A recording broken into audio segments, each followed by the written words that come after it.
You're listening to the AZ Wildcats podcast brought to you by DraftKings. Throw down $5 on an NFL game, and if you win, you get $200 in free plays. Now, joined by very special guest, Mr. Dalen Terry, Phoenix finest, the longest in a long line of great Arizona Wildcats from in-state. Dalen, how you doing, my man? I'm doing good. How are you doing? Not too bad. Wanted to talk to you a little bit about this team and then kind of growing up, your journey from Del Sol to Hillcrest and kind of how you got here. But first and foremost, a lot of people are asking, how's the adaptation been to the Tommy Lloyd system? New era, new coach. How's it been? Well, it's been great. Tommy, he's a great guy. He's a great coach. I got all respect for him. He's doing some real good things with us. And I'm glad to see how everything is going and how everybody's loving him in Tucson because we all love him as a team. When he took over and he talked with you, what did he kind of say about how he saw your skills fitting in? Well, how did he see you being able to excel here at the U of A? He said he had seen me before. He said I was real versatile, just a player, like his type of player like he could see all across the stat sheet, across the floor. And he said if I worked, he'll give me opportunities. So that's all he did. So I first saw you when you were a freshman at Del Sol. And it was interesting because you were a really long kid. You could handle the ball really well. You could see the court well. I think the question people just had, and you see this all the time, is how would he progress? And obviously you progressed the entire time. You went from being, a freshman, you obviously go off to prep school later on. But was there a point when you really kind of took off in your development where you went from being kind of this guy who just had a lot of talent to, man, I can really do something with this? Yeah, I think that my sophomore year, that summer, when I decided I was going to transfer to Hillcrest Prep, and I moved club teams. So I feel like that year, I was playing against a lot of better talent that whole summer, and just working out the prep guys every day during the summer. It made me have a different edge, and I realized I wasn't as good as I thought I was at the time. So then it made me work harder, and I just eventually caught up, and now I'm here. What did you realize that what areas of your game did you realize that you needed to really kind of get better at? I realized I was real tall, but I always was standing straight up. I never got low. I wasn't as strong as a lot of the guys. And I realized since I was taller than a lot of guys, I could play. Defense isn't really a skill, or I feel like it's just something that you just have. You got to be angry to play defense. You got to have an emotional edge to it. So once I went to Hillcrest, I realized that that's what you got to do, and that got me noticed. And then obviously, now I'm here doing. Now watching you over the years, because like I said, you can do kind of a little bit of everything. You're kind of a jack of all trades. Was there a position that you always wanted to play? Was there? I mean, what does Dalen Terry view himself as a basketball player? Honestly, all high school, I played point guard. So I haven't really played off the ball since I was a freshman in high school because I was playing with Alex, Barcelo, and Sam and right. So sophomore year I was point guard, junior year I was point guard, senior year I was point guard. So when I came here last year, and I necessarily didn't have the ball in my hand as much, it was tough for me, but it was good for me. I needed that. I needed to be able to play on and off the ball, and now I feel like it expanded my game. Now I can do everything. You feel? Right. So now you look at it right, and you can kind of, people ask me all the time, they say, what position is Dalen Terry? And just from an outsider perspective, I say, depending, he can play a little bit of one, he can play a little bit of two, he can play a little bit of three. And the thing that's really fascinating that I've found about your game, Dalen, is that you are how tall are you legitimately right now? By the way, real quick. I'm really 6'8". I'm 6'8". Right, for sure. So it's funny. So some people, they say, well, Dalen's, he's only 6'5" or 6'6", and I'm like, if you're standing next to him, man, this ain't that. I haven't been 6'5" since I was a sophomore in high school, and it's crazy when I be seeing people put like my weight and the height, and I'm like, that's crazy because I know myself, and I came here, I was 6'7", and they had me 6'6" last year, and I know I'm 6'8" now, so it's like. And normally it's the opposite. Normally it's the dude who's 5'11" that they're trying to put 6'2" or something. So yeah, so Dalen Terry clearing out everything, 6'8" for everybody out there that wants to know. Okay, so the recruiting process starts taking off. Then you transfer obviously over to Hillcrest. Was this a situation where you always wanted to be a Wildcat? Were you looking around and you thought Arizona was the best spot? What was kind of the process for you involved here?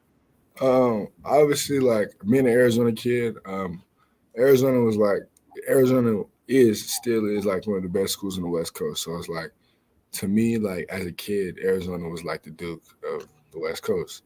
So it's like, why not, But right. I'm not gonna sit here and lie and say like I always want to be a Wildcat. Like, yeah, I got like merch from when I was little, like Arizona Wildcat shirts, but I also got ASU stuff. I also got GCU stuff, UCLA. Like I got stuff like that all over my house when I was little.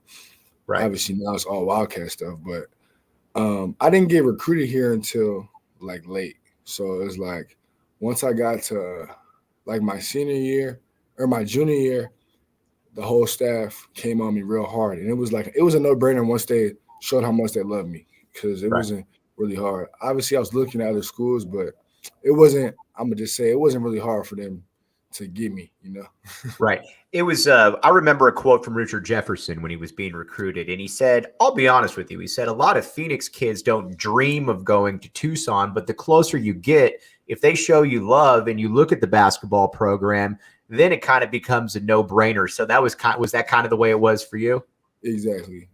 Right. Okay. So then you get to college last year. What was the biggest transition for you from was it the physicality? Was it just the speed of the game? What was the difference for you? I think it was the physicality, and I think it was the mental part too. I feel like in college, like you got to take what the defense gives you. You got to take advantage of every opportunity you get because you might not get that same exact opportunity ever again. I know in high school, like if I haven't scored in 5 minutes, I could just bulldoze my way to the basket and score real quick. Right. In college, it's not like that because the help defense is so good. They know your plays. The scout's great.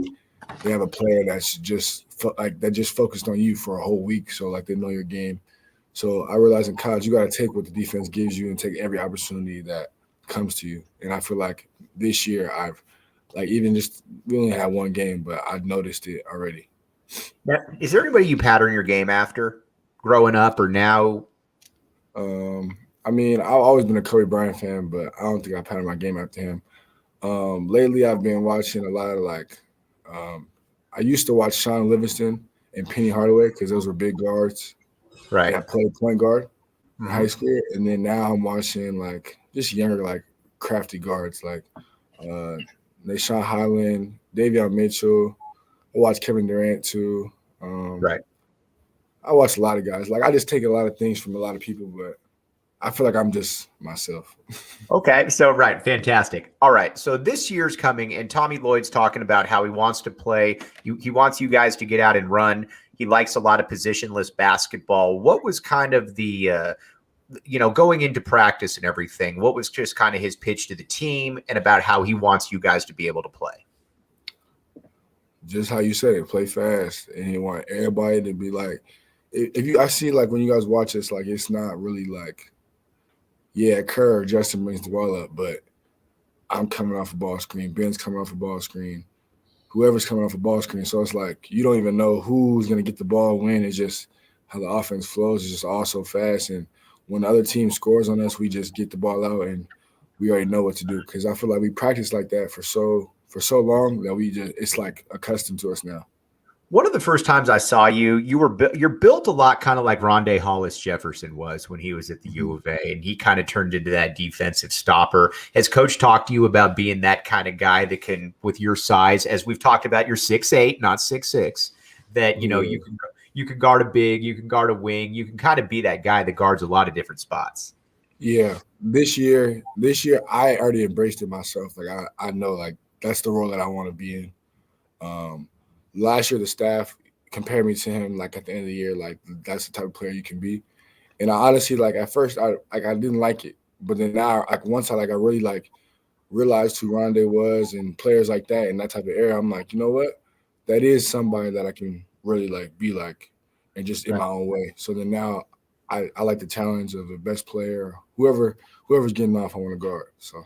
Right. It's one of those things, Dalen. It's always a good thing when somebody's comparing you to an NBA player in kind of any way, shape, or form. So take that as a compliment. I would at least.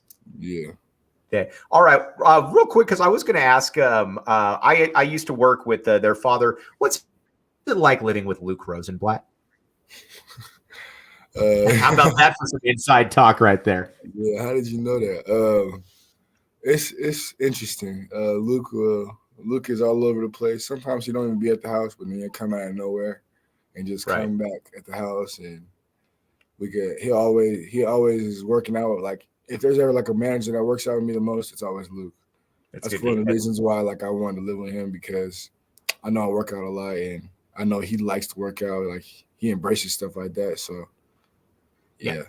The family has a lot of really good things to say. Oh shoot, hold on. What the heck? Sorry about that. Yeah, the family has a lot of really good things to say about you. My bad on that. All right, before we let you go, a couple questions here. So Pac-12, once it gets started, you got a couple teams right here. UCLA's preseason number 2 in the country. Oregon's in the top 15. Is there ASU, obviously your hometown kid? Are there any teams that you kind of schedule on the calendar to either test yourself, see how you're? How does that work? I mean, obviously, me being from Phoenix, ASU is always a big circle, and it's a rival game. But honestly, all them big games, like we love all of them, but we treat them all the same. Like I'm not about to look at UCLA and Oregon State different because of the history of both schools, or vice versa. I'm gonna approach all the games the same way, and I'm gonna measure myself through all the games. Right. Now, do you have any team goals, individual goals this season? You do. I know you got to.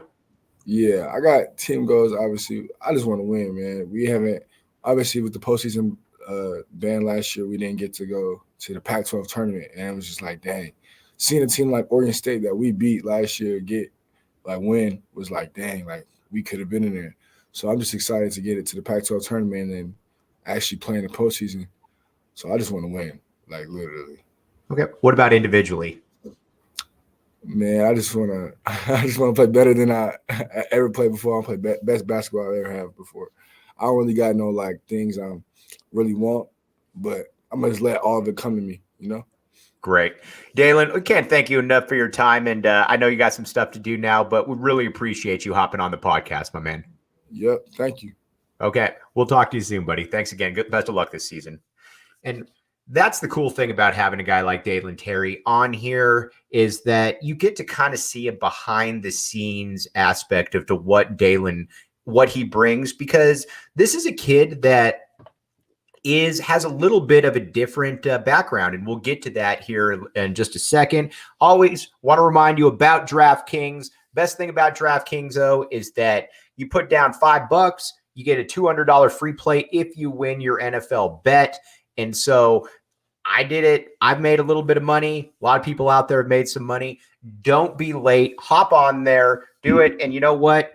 The great thing about it, too, is that you got all kinds of different deals. You can do live in-game parlays. You can do all kinds of different things.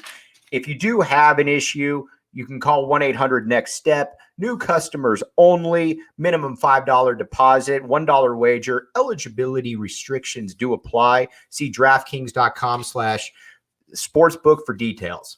All right. So I alluded to this a little bit when we just had Dalen on, and I'll tell you a little bit of a story. So this is Dalen's freshman year, and he's at Corona del Sol. And this is a school that at the time had, or excuse me, just previously had Marvin Bagley, Alex Barcelo was there. So essentially you were bringing in a lot of great players.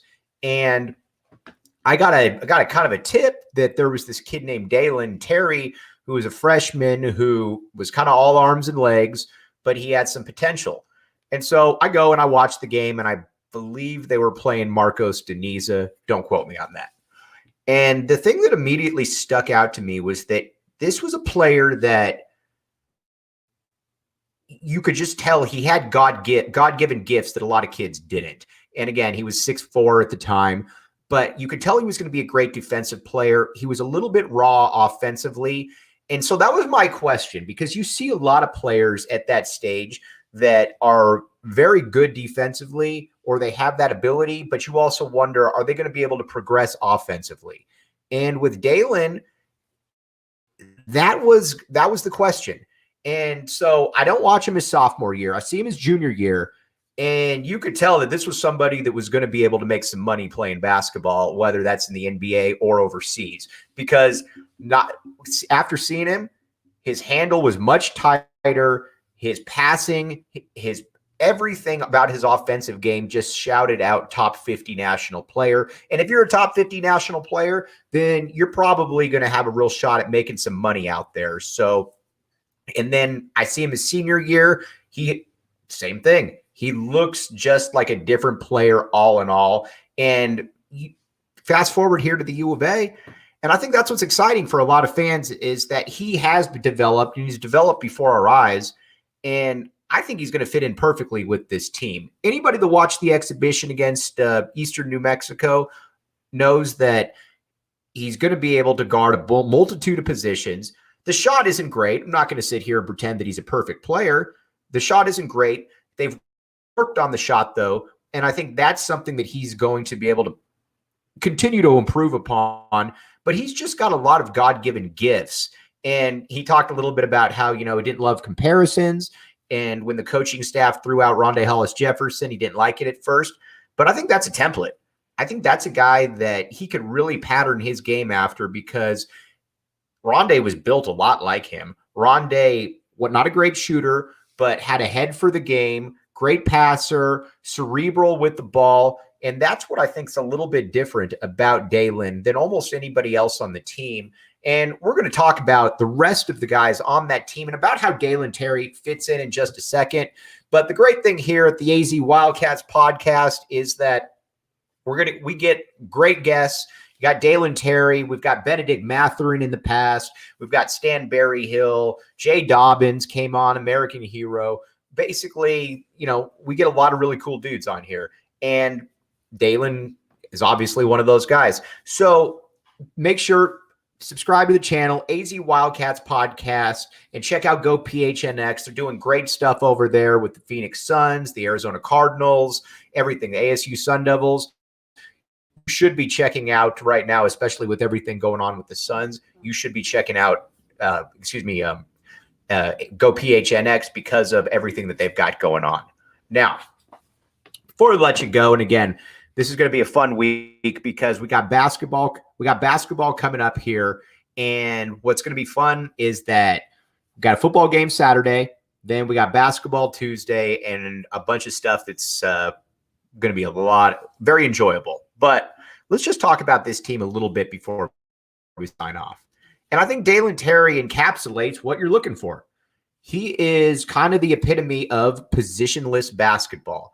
And what I mean by positionless basketball is that he can guard a 2, he can guard a 3, he can guard a 4, and you know what? In a pinch, he can guard a 5.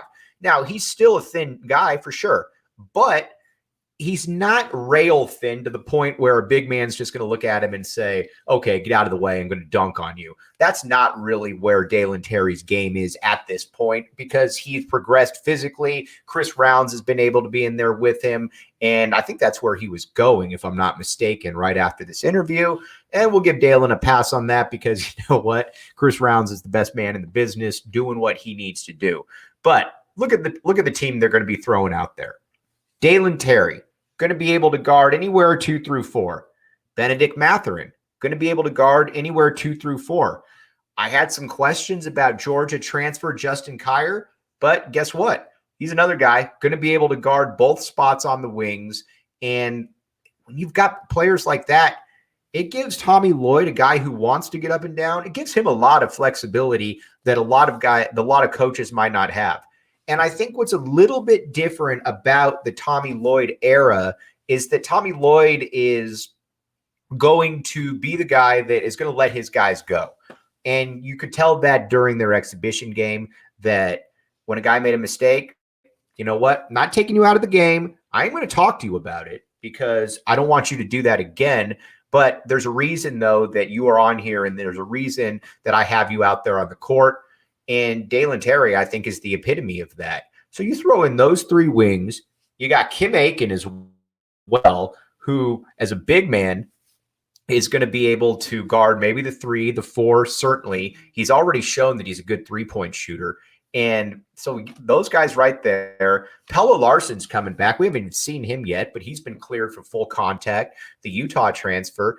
So all those guys right there. Then up front, Christian Coloco, Azuolas Tubelis, Kerr Kriisa.